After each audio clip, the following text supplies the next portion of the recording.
Mishima e a força das palavras. Um artigo de opinião de Duarte Branquinho, publicado na edição online do jornal Nascer do Sol, no dia 16 de janeiro de 2025. No ano em que se cumpre o centenário do nascimento de Kimitake Hiraoka, que se tornaria conhecido pelo pseudónimo literário Yukio Mishima, recorde-se o debate em que enfrentou 1000 estudantes de extrema-esquerda. Que nos diria Mishima se estivesse aqui hoje? A pergunta surge na parte final do filme Mishima: The Last Debate e torna-se a dúvida central que fica connosco. Realizado por Keisuke Toyoshima, este documentário cruza as imagens restauradas do filme original do debate, em que Yukio Mishima enfrentou um auditório com 1000 estudantes de extrema-esquerda e testemunhos contemporâneos de quem viveu o acontecimento e militou, de ambos os lados, naquela época conturbada. No dia 13 de maio de 1969, no auditório 900 da Universidade de Tóquio, 1 milhar de ativistas ligados ao Zen Kyoto lutavam o espaço e esperavam o popular escritor de sucesso, conhecido e traduzido internacionalmente, além de fervoroso nacionalista e defensor do imperador.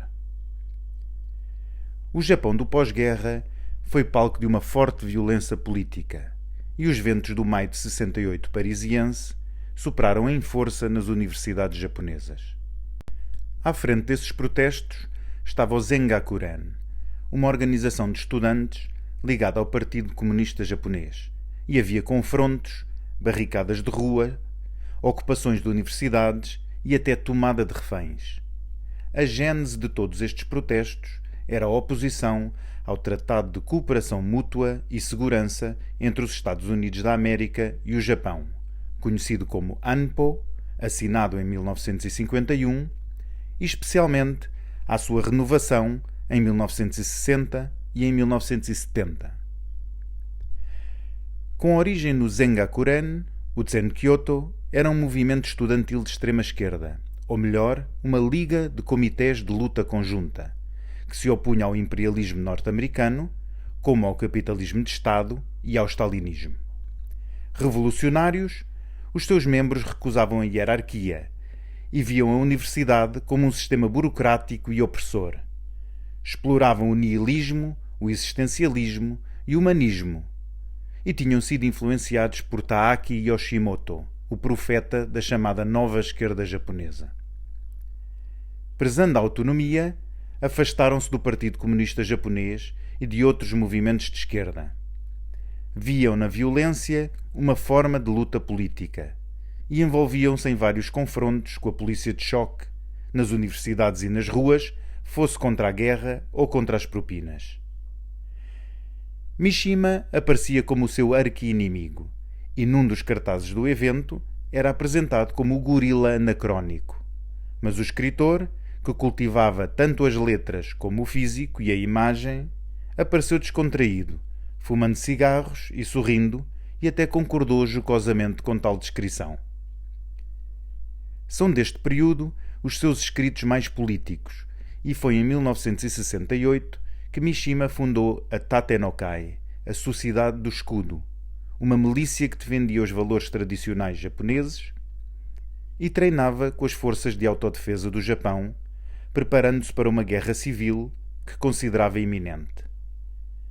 Qual seria o motivo de o Zen Kyoto convidar o mais famoso dos reacionários japoneses para uma discussão? Um debate intelectual entre direita e esquerda ou uma armadilha para linchar Mishima? Quanto à proteção física, contava com alguns membros da Tatenokai que se haviam infiltrado no auditório. Quanto à discussão, abriu a sessão com um discurso de 10 minutos que surpreendeu a audiência hostil e aliviou a tensão inicial, provocando até algumas gargalhadas gerais.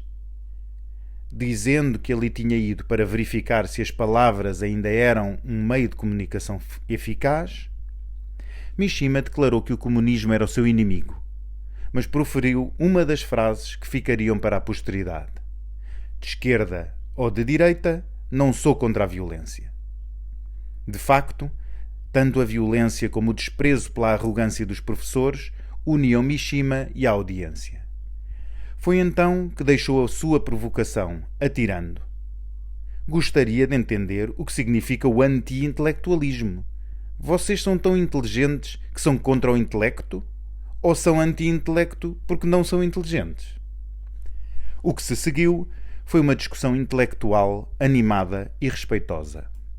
O primeiro orador do Tsen-Kyoto disse mesmo que Mishima merecia mais respeito do que os professores, o que motivou o riso do escritor.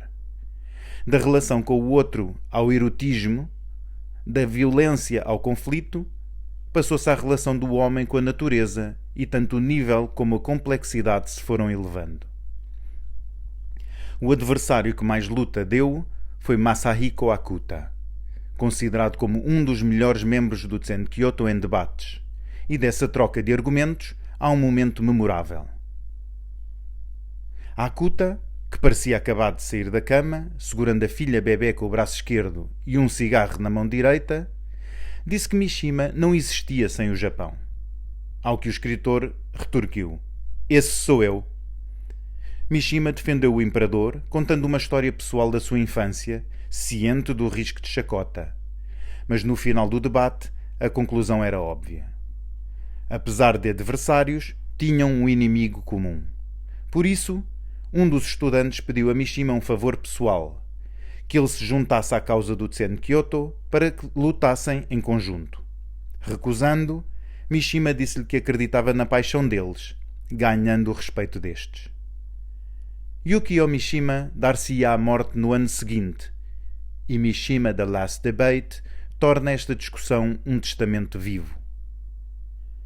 A 25 de novembro de 1970, depois de entrar com 4 membros do Tatenokai numa base militar no centro de Tóquio, prender o comandante e barricar-se no seu gabinete, Mishima discursa fardado da varanda para 1000 soldados das forças de autodefesa do Japão na parada. Instiga-os a juntarem-se à sua causa, a defesa do Japão tradicional e do imperador, e a fazer um golpe de Estado. Mas desta vez as palavras não foram eficazes e Mishima recolheu-se para cometer seppuku, o suicídio ritual, eternizando o seu combate. Assistir nos nossos dias a um encontro como este último debate, em que campos opostos se respeitam, consideram as opiniões contrárias e até admitem o erro, é impensável. Será que as palavras ainda têm a mesma força? Em Sol e Aço, Mishima afirma que, na sua essência, qualquer arte que se baseie nas palavras faz uso da sua capacidade de corroer, da sua função corrosiva. Para o escritor japonês, as palavras são um meio que reduz a realidade a uma abstração para ser transmitida à nossa razão. E no seu poder de corroer a realidade, esconde-se inevitavelmente o perigo de as próprias palavras serem corroídas também.